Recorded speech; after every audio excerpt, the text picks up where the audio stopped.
Hi, this is Roger. Thanks for dropping by. Another Care collab. This time we're having a look at Miltonia Sunset. And rather than do a Care type thing, there's more than enough other channels around. So let's get that bit done first. So, in an orchid grower's galaxy far, far away.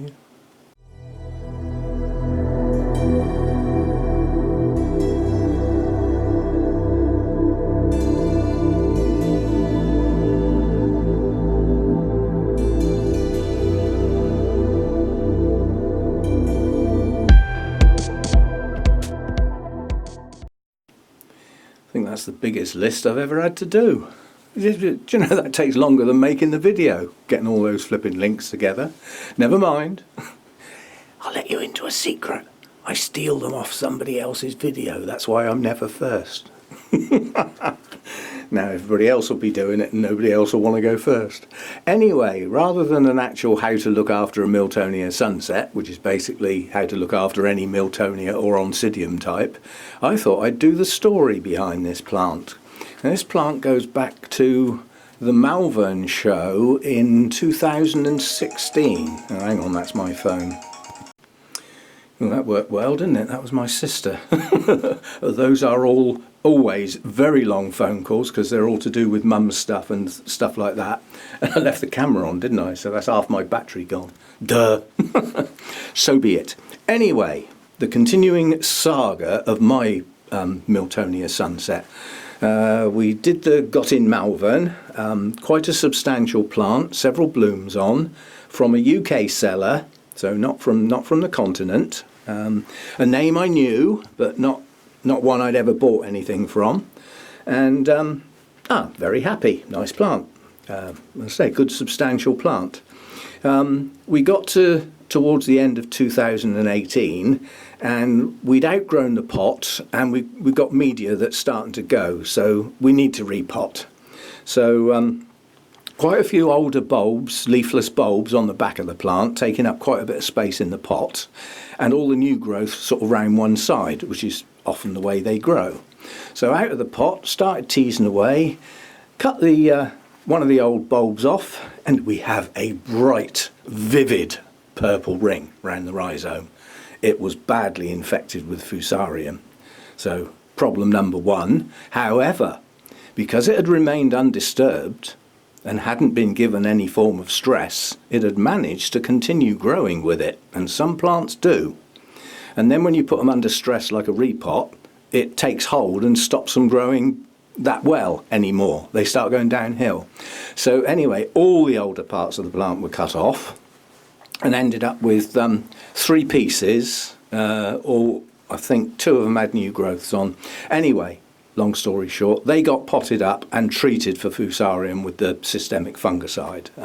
I actually did a playlist showing that saga and the treatments and everything. I'll stick the playlist on the end of this video, so anybody who's interested in that sort of thing can go and have a deco.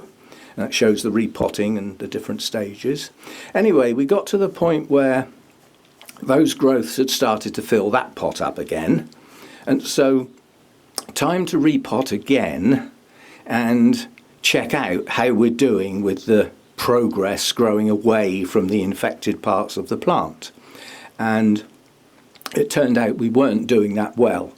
And, you know, the purple was still in that rhizome. And I ended up with 2 small pieces, a single bulb with a new growth on both of those pieces, and not very good roots.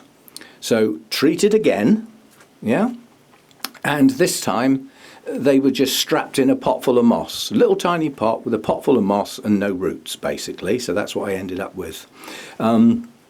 Progressing down that line, I ended up with that pot absolutely full of roots, but obviously still in moss, and moss doesn't last forever, so time to repot again. That's the point where the pieces went into this pot. So we're getting up to date. We're not there yet because obviously it's been in this pot a while. So this is 2 plants separated down the middle, down here, and one's gone off that way, one's gone off this way, and basically the new growth progressed and matured. We've had blooms on this recently. There's the spike, yeah? So this side of the plant has bloomed. It's got roots. This side of the plant, I'm not sure, this side didn't bloom, but instead of doing that, it pushed up a nice new growth. And we now have another complete set of roots. So we're okay again. And that would have gone in Orchiata bark, because that's what I would have had in when this was repotted.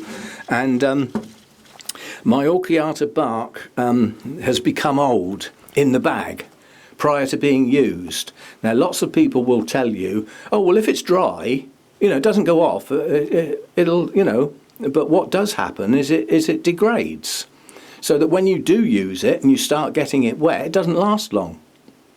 Because, when it's fresh in the bag, it's destined to last 4 or 5 years. Well, if it's already spent 4 of them in the bag, it's now 4 years old. It's not fresh anymore, is it? And I don't believe it lasts as long when you use it if you've stored it a really long time. Yeah, so that's my opinion. You have your own. So this could do with another repot soon. Yeah, but I think, there's 2 pieces in there, one of which has a new growth. So some of the roots have already come out of that new growth and grown down into the pot. So it's sort of gone beyond the point where it ought to be repotted.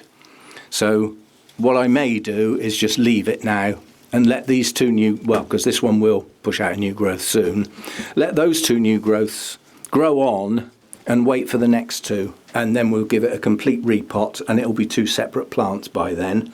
And again, the oldest bulb can be cut off to see how we're doing with the fusarium. But like with anything, when I investigate a plant for any reason, be it a care collab, coming up to changing it from a pot to a mount or anything like that, the first thing I do is look at its history.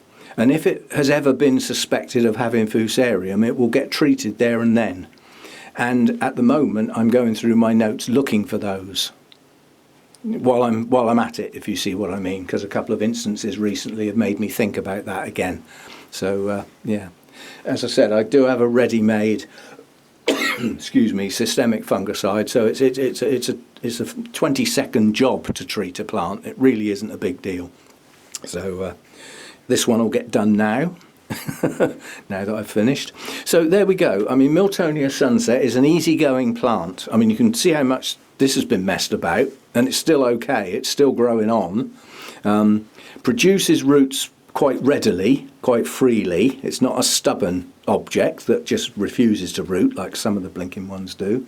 So, and it's a combination of colours that is striking, almost beyond belief that, you can put pink and yellow together and it actually works. But it does. The combination works well.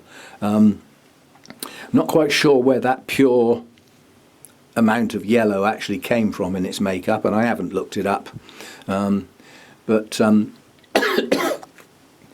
chances are there's a Xanthina variety of one of the Miltonias that went into this.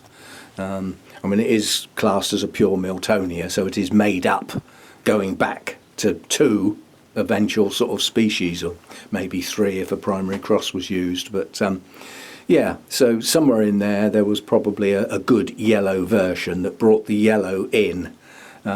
Many Miltonias have a pink or purple lip. That's not unusual at all, but there aren't many that are yellow.